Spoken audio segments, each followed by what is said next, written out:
From the Ocala National Forest in sunny Central Florida, this is the Primal in the Woods podcast with your host, Michael Toombs. This episode is brought to you by NFLcarports.com. NFL Carports provides certified steel buildings, barns, garages, and carports in most of the contiguous states. If you have any cars, toys, tools, boats, or RVs that you want to protect, NFLcarports.com has you covered.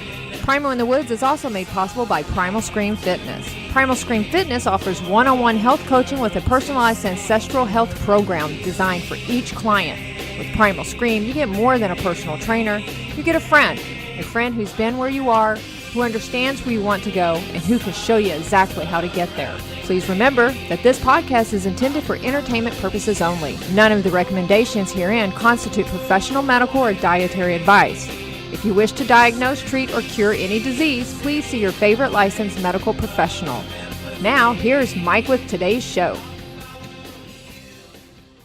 Good morning, everybody. Mike here in the Primal in the Woods studio. Today is December the 27th, 2017. I hope you all had a Merry Christmas. I know I did. Guess what, folks? It's that time of year when everybody's about to start a new diet. It's coming soon. After overeating and overdrinking this weekend, everybody's going to be online Tuesday looking for that magic potion. Because everybody knows when you flip your calendar to 2018, everything about your personality is going to change and you're going to do it right this time, right? Well, you can. I mean, it's possible. Most people are going to fail at whatever they try to do come Tuesday, but some people are going to make it. And that kind of brings me to my topic today is figuring out a way to help somebody make it. And I'm going to get a little woo-woo today because the things I'm going to talk about are not scientifically based, at least not based in the hard sciences. God love the social sciences. They do work hard and they come up with a lot of insight into how we treat ourselves and interact with others and build societies, and it's wonderful. I'm a student of history myself. I get the benefit of applying the scientific method to the social sciences. I really do. But that said, you can't have a discussion of personality type and diet and pretend that any of that is based in hard science. It's just not. But that's my topic and I'm sticking to it. So let's talk about your personality and how you can use the information you know about your personality after an honest assessment to help kind of direct how you're going to diet, maybe exercise, sleep, everything else. What strategies can you take knowing who you are and how you operate? What strategies can you implement that are going to help you along the way on your new health journey? What aspects of your personality can you keep your eye on as you develop your eating plan? And how can you be successful choosing the right plan for yourself based on who you are? Because there's some basics that everybody's going to try, okay? Meat, eggs, vegetables, full fat, dairy, nuts and seeds. You know the ketogenic diet. You know what it looks like. But if you spend any time researching ketogenic diets, you're going to come up with a million different ways to do it. And a lot of the people that are saying this is how you should do it think that you should do it exactly the way they designed their program. But you got to remember, they designed their program based around their paradigms, their experience, their worldview, their body, their needs, and their own research. So someone who does their own research and comes up with a great plan and loses a bunch of weight, but they never once read anything by like Ron Rosedale or Nora Gagaudis, they have no idea that this lower protein paradigm even exists. And on the other hand, if someone only reads Keto Clarity, they're only going to get Jimmy Moore's side of things. You know what I mean? So if a person with a bubbly, light, giggly personality tries to follow a diet that was created by someone who's very scientific, very serious, very thorough in their research, the chances of that bubbly, bright person following and really getting into a groove with a diet that is all about measurement and logic and reason and science and all that, it's going to be a tough sell for that person because they're not going to get it. They're going to think it's boring. They're going to think it sucks. They're going to think this isn't for me. And the foods might very well be for them, might be the perfect diet for their bodies. But if it's sold to them as a program that has no basis in their reality, then their chances of completing the program are zero. I mean, zero. Each individual has to find the right way, not only to understand the basics, but to shop and cook and eat and think in a way that works with their personality. Now, let me be clear. I'm not saying that the diet has to conform to their weaknesses. I'm not saying that at all. Quite the opposite, actually. I'm saying that the diet needs to conform to their personality in such a way that the people can overcome their own weaknesses. And so if there is no way you're going to weigh out your food and calculate all your macros, I mean, if there's just no way your personality is going to do that, then following a program where you have to weigh everything out and calculate all your macros is kind of stupid. And so many people try this kind of thing, but instead of saying, oh, this diet failed to present itself in a way that works for me, they say, oh, I can't do that diet, or it's too hard, or whatever. And it's not too hard. You just didn't have the right teacher. And that teacher may have been the right teacher for 10 other people or a million other people, but it wasn't the right teacher for you because they didn't know how to teach you. Does that make sense? You have to structure your plan in a way that makes sense, that's manageable, that's sustainable, that's enjoyable. And then, frankly, it also has to be something that you can reproduce or retell to others, because part of the satisfaction of getting healthy is teaching others how to get healthy. So that the diet that tracks every morsel of food like you're in a chemistry lab is going to work for some people, and it's going to resonate deeply with some people. Other folks will crash and burn trying to do that. You know, a diet that gives you a day off every week to eat whatever kind of freaking Pop-Tarts and donuts and stuff that you want is going to resonate for some people, and it's going to work for some people. Why not? Eating well 6 days a week is better than eating well 0 days a week, right? But that's going to drive other people absolutely batshit crazy. You know, some people want to weigh themselves 5 times a day. Some people want to never weigh themselves. Some people want to exercise every day. Some people want to exercise none at all. Some people must have a deep understanding of science before they can support an idea with their own belief. Other people just want to be told what to do. They don't care about the science. Some people are journey driven. Some people stop and smell the roses. Other people only focus on results and success and what awaits them at the end of their pursuit of a goal. Some people take pride in abstaining from things they know are bad for them. Some people take pride in being a fuck up. Some people take pride in the mistakes they make. Some people have loving support in their lives, others don't. You see what I'm getting at?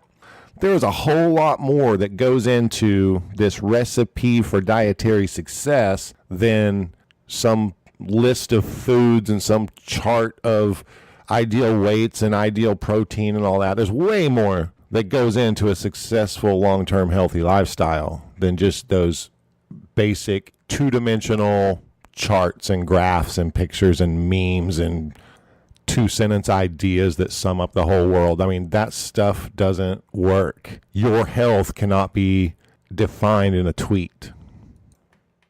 So you need a better plan, and you need a plan that focuses on your specific personality, strengths, weaknesses, abilities, interests, thoughts, emotions, situation, whatever.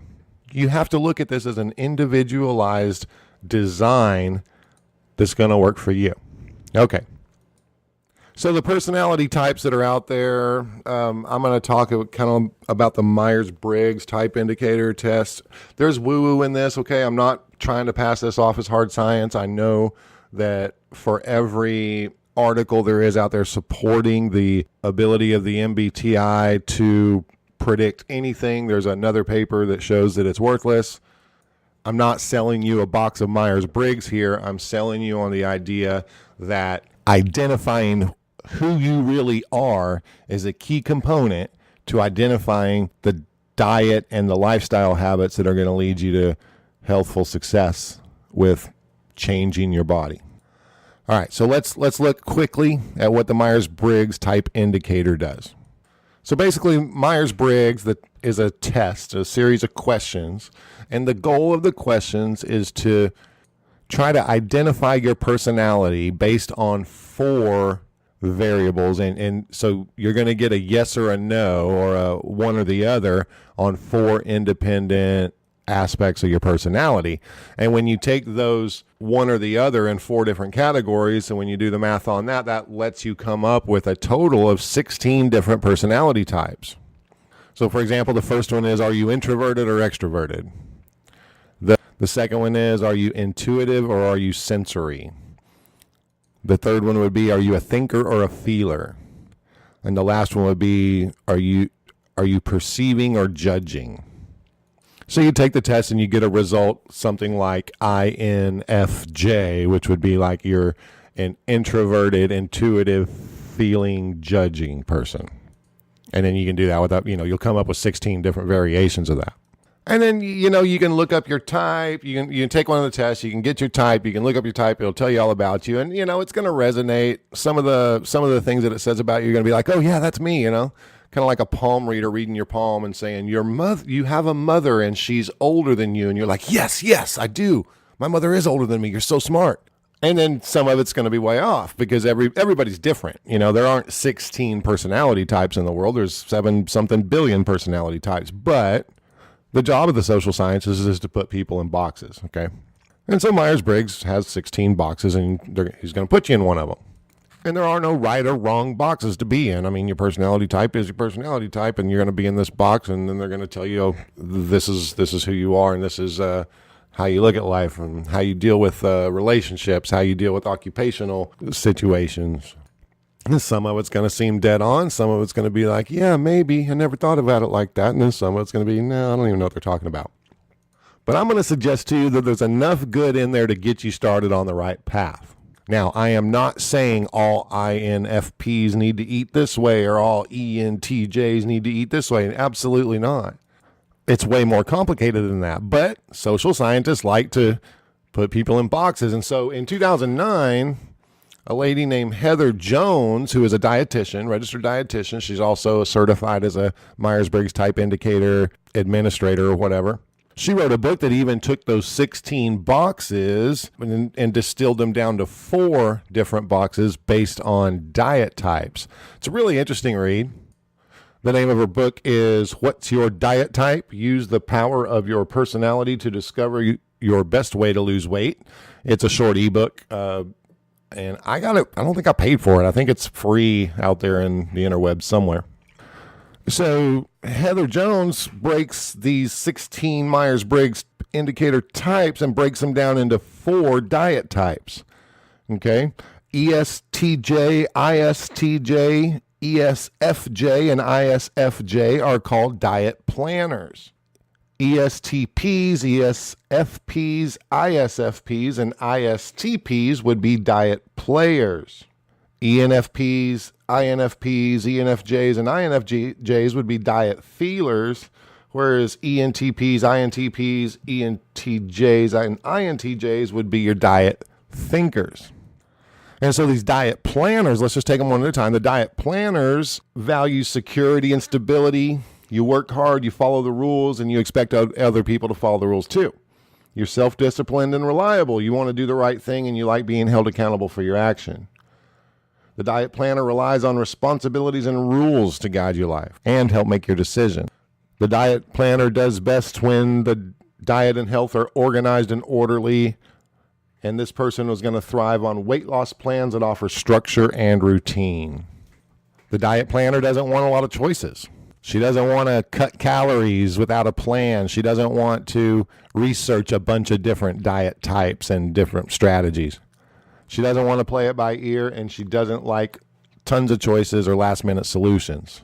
What does work for the diet planner is preparing ahead, routines, guidelines, and schedule, weight loss meetings, tracking progress, concrete, measurable goals, and being held accountable. If you're a diet planner, you want the food lists, you want the meal plans, you want the specific macros given to you. You don't want to be told why about everything. You just want to know what you're supposed to do, and then a plan to do it. You'll do everything that's expected of you, and you'll follow your plan. And the accountability factor, I think, is why a lot of diet planners gravitate towards Facebook diet groups because there's a sense of accountability. There's constant talk about do this, do this, do this, do this. Here's meal plans, recipes, tips for making a meal plan. Here are your macros. Here's how you weigh your food. Here's how you measure your results. Here's what to do if you stall out on your weight loss plan. They're going to gravitate towards Facebook groups because there's that sense of accountability in a Facebook group that maybe they're not getting at home. So how should this person approach the ketogenic diet? Find the right group that has a plan that you're comfortable following. Usually you're going to join a group based on results, and you're going to ask those people, how did you do it? And they're going to tell you how they did it, and then you're going to try to recreate that result in yourself. And that's fine. That's your personality type. You're going to find one way, and you're going to stick to it, and your results are going to be based on, in your mind, your strict adherence to the plan. And that's great. I know a lot of people who have had great success following that regimen. Diet planners want to follow guys like Jason Fung, Finian Volek, depending on your goals, maybe even like Keto Gains. You're going to want to follow programs that give you the charts and the menus and the measuring devices and the goals and the accountability that you're going to need to get through this. Who's not going to work for you is going to be like Mark Sisson, Rob Wolf, anyone espousing something like lazy keto or carb night solutions or anything there where your plan's a little loosey-goosey. That's just not you. You're not going to be successful on those plans. So if you're one of those planning types, then you should find a program that supports your personality. All right, the next diet type would be the players, okay? Players believe that life must be enjoyed because you never know about tomorrow. Skill and cleverness are important. These are fun seekers, people that want variety and stimulation and excitement. These are resourceful and adventurous people that enjoy living in the moment. Okay, they act on impulse. They tend to leap before they look. They're energetic, spontaneous, and love a challenge. In a crisis, they're quick to act. Friends would consider them exciting, happy, and fun-loving. They look at stumbling blocks as only temporary, and they think rules should be adapted to suit the situation. They get frustrated when it takes a long time for something to happen. They just want to get on with the show. They get bored and restless in a restrictive environment. They like to play. They're natural troubleshooters, performers, and competitors. For losing weight, routine and scheduling don't work. Scare tactics won't work. Group weight loss meetings aren't going to happen. Rigid or complex food plans don't work for these folks. Calorie counting and weighing food is absolutely not going to work for a player. And they're not going to spend a lot of time researching and reviewing detailed diet data. What works for players is getting rid of temptations, flexibility, pictures of portions instead of weights and measures, winning competitions, having short-term goals with tangible results, the ability to try new things. Players fly a little loose, and they're going to do what they feel is right most of the time, but they also want the freedom to adapt their plan to what they feel is the right thing to do in any particular situation.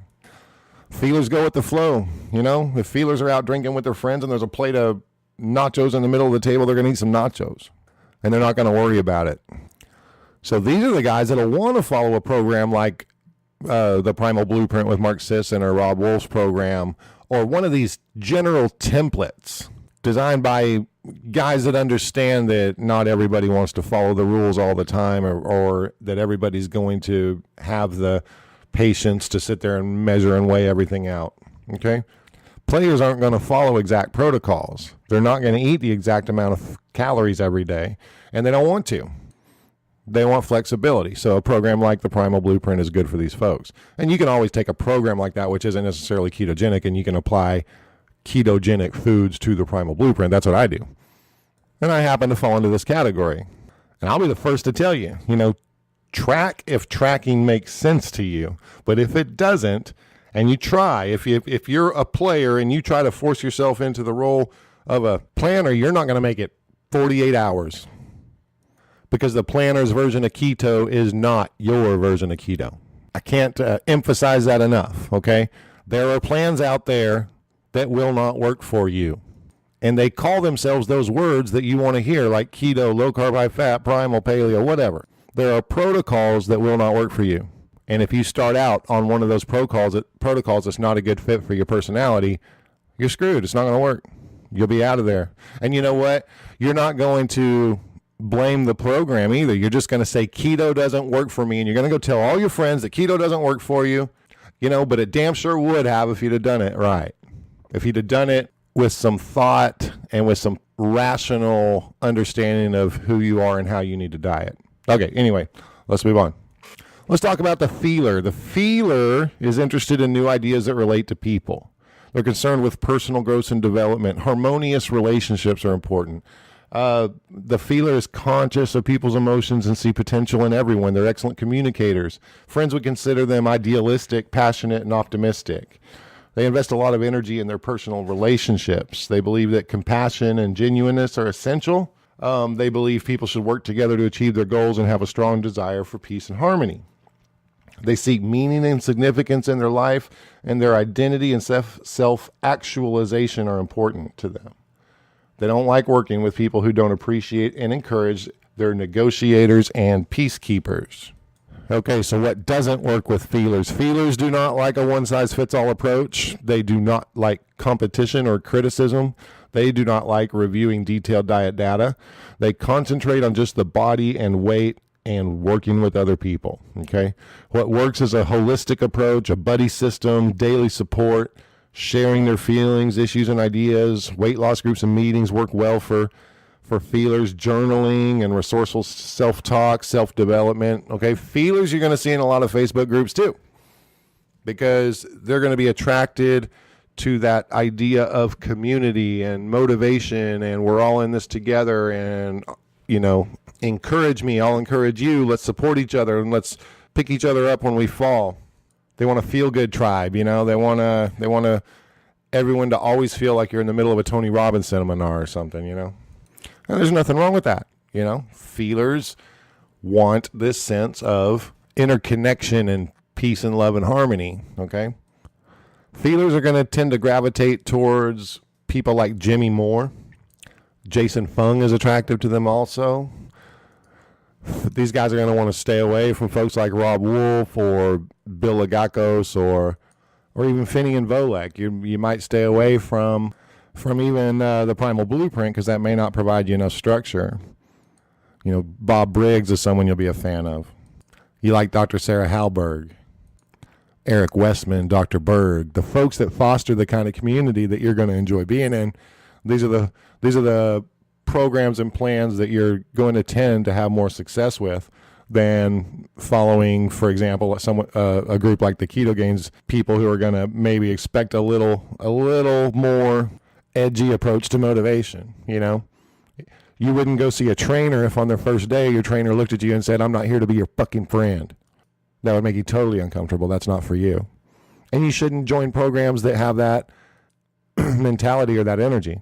It's not going to work for you. You'll be out of there in 2 days. I promise you. So find a program that works for you, where you can feel comfortable, feel vulnerable but accepted. That's where the feeler belongs.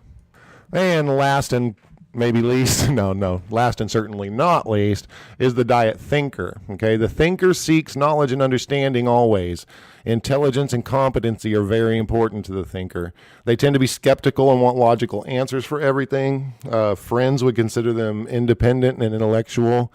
They enjoy finding new and different ways of doing things, always evaluating their abilities, and their own worst critic. They're compelled to master things no matter what. They're capable of analyzing and understanding complex information. They enjoy discussing and debating new theories and ideas. They value rationality and objectivity. They believe that knowledge is power. And they want to be intellectually challenged. They are always looking for achievement, success, and they expect other people to live up to their high standards, which often gets them into trouble in groups when surrounded with people of other personality types. They are not good players in weight loss groups or meetings. They don't like being told exactly what to do. They do not like reporting to an authority figure or a guru. They don't want to discuss their emotions. They don't follow the pack, and they do not really like spontaneity. They want to devise their own best approach and strategy for dieting based on critical analysis and research. Their only competition is with themselves. They have objective goals. They enjoy studying diet theories, and they're competent advisors and information source, but don't expect the thinker to be someone who is going to give you a lot of support when you drop the ball. You know, and I mentioned before that I'm a player, but I guess if you were to say you've got one dominant characteristic and then one secondary, I guess my secondary would be the thinker.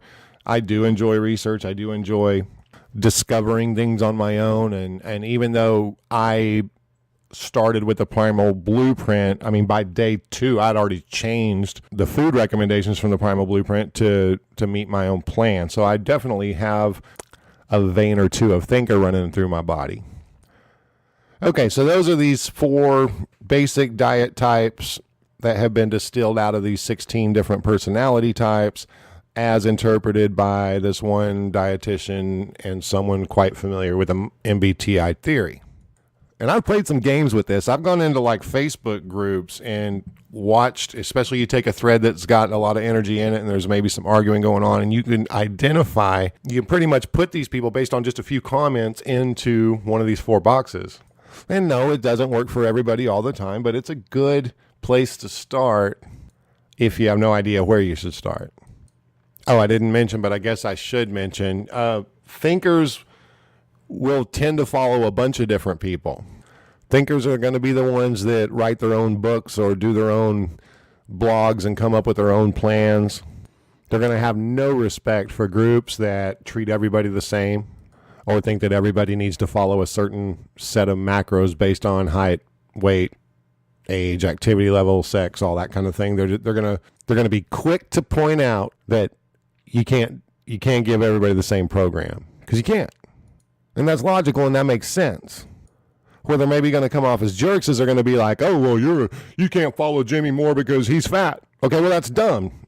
You should follow Jimmy Moore if Jimmy Moore's plan works best for you. Who cares what he looks like? Anyway, I argue with thinkers all the time.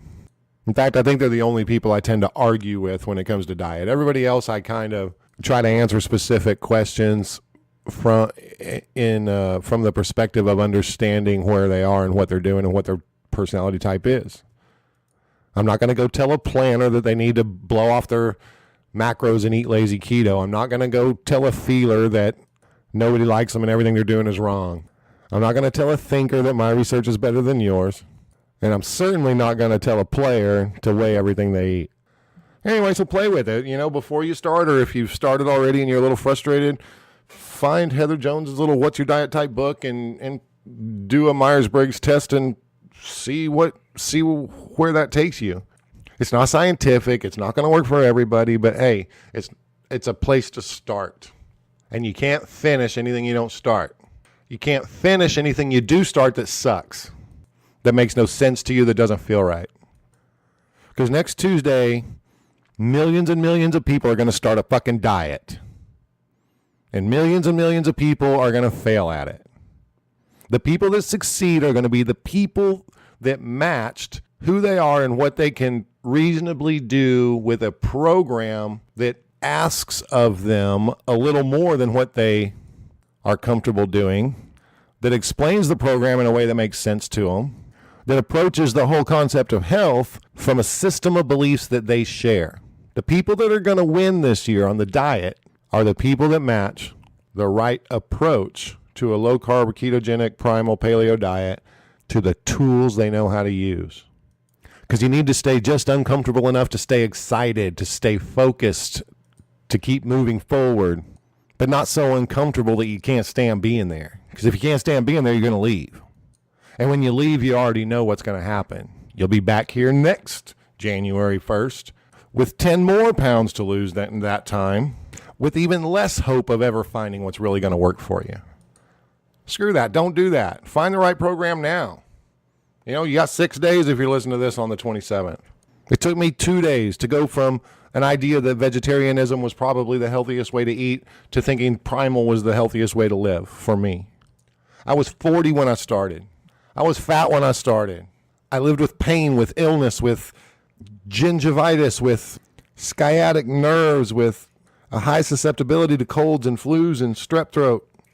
And all that's gone now, and it's because I found the right program at the right time in my life, and I embraced it. I embraced it in a way that was slightly uncomfortable but made perfect sense to me. I embraced it in a way that was slightly uncomfortable, but it gave me great results. I embraced it in a way that allowed me to learn and grow and advance from a novice, clueless beginner to the level of teacher or expert or whatever you want to call it. And 4 years later, I'm still learning and growing every day. Every day I live reinforces my commitment to my program. So before January 2nd gets here, before you sign up for some dumb shit that's not going to work for you, do a little thinking, a little soul searching, a little research, whatever floats your boat. But figure out what's going to work for you and at least look through enough programs to figure out which one to join, which one to get behind, which one to get on board with. Because most of them aren't going to work for you. Even though they say keto, even though they say low carb, they're not going to work for you, most of them. But there's a few out there that will, and you got to find those. Pick one and get involved. Anyway, that's my message for 2018, getting started. You know, I can help you find a good program, but I'd have to talk to you first. I'd have to talk to you for more than 5 minutes. I'd have to get to know you. You know, I could take your personality type indicator and plug it into some formula, and that may not work either because there's more to it than that. No one who doesn't understand you and knows you can guide you. Some of this you got to figure out for yourself. And identifying what makes you tick, what blows your hair back, what gets you excited, what's going to work for you day to day is frankly much more important than what foods you put in your mouth. Because Jimmy Moore's not going to come cook your dinner tonight. Rob Wolf's not going to come make your breakfast tomorrow. Mark Sisson isn't going to help you stay away from a jar of cookies. Steve Finney's not going to take you shopping. Sarah Halberg's not going to make you a sandwich on cloud bread. The details are on you. And which program you choose to follow is very much going to determine whether or not you succeed or fail with those daily details. All right, folks, I'm going to keep this episode short. Let's do one quick, great answer to stupid questions from Facebook diet groups. Today's question comes from Renee. Renee asks, "Hi, everyone. I'm curious about percentages and amounts of food. I know people talk about staying below 20 grams of carbs per day and then do whatever protein per pound, but then they talk about fat as a percentage. Do you people follow the above guidelines and then eat fat until you're full, or do you adjust fat intake to keep ratios in check? I understand it's about controlling the amount of glucose available. I am just wondering how folks think about fat." You know, that's not at all a stupid question, Renee, and it's probably one of the most important topics of debate in keto world. How much fat do you really need to eat? Since I just talked for 30 minutes about personality types, let me just say the amount of fat you eat will depend on the program you're following and depend on how you look at measuring your progress, tracking your results, what program are you following, that sort of thing. About all I can really tell you is how I do it. I look at fat like this. I eat whatever fat comes in my food, plus whatever fat I cook that food in. For example, if my protein goals are achieved by eating, say this meal, 2 eggs and some bacon, I get whatever fat is in the pat of butter or bacon or the pat of butter that I fry the eggs in, plus whatever's in the eggs and bacon. That's it. That's the fat I get. Whatever fat makes my meat and vegetables delicious is plenty of fat for me. I've never just had extra fat for the sake of adding fat or achieving some target macro. I think that's common in keto world, is to up your fats, add fats to get to some macro. That doesn't really align with my primal eating philosophy. My fat's going to vary wildly day to day because my meat and vegetables and what makes them tasty is going to have varying levels of fat in them. So while my protein stays fairly consistent day to day, my fat could be 60 grams one day and 160 grams the next. If my meat selection for dinner tonight is a ribeye, I'm probably going to get quite a bit of fat from that. If my meat selection for dinner tonight is shrimp, I'm going to have a whole lot less fat. When I have a lean meat, I don't just add glops of fat on top of it. I mean, I might do that if for some reason that would make it taste better, but I kind of like to use spices to flavor my meats, not fats, because fats by themselves don't taste very good to me. I like seasonings, I like spices, and those are pretty low in fat, and so I typically just let my meat cut dictate how much fat I'm eating. Of course, I'll, saute vegetables in butter, and I do use salad dressings and olive oil here and there, but I don't ever just add extra fat to a dish that doesn't need that in order to taste wonderful. So anyway, that's how I do my fat. I eat whatever fat makes my food taste good, I try to eat about the right protein and carb quantities each day, and I let the fat fall where it may. You might try it a different way and find different results, and that's okay. That's it for 2017. I wish you all health and happiness in 2018. If you'd like to engage me in any kind of debate or have any questions, feel free to contact me at Primal Woods through Twitter or message me on Facebook, Michael Toombs. If you like what you hear and you're enjoying my podcast, please like the video on YouTube. And if you want to support this podcast financially, buy a freaking carport from me, NFLcarports.com.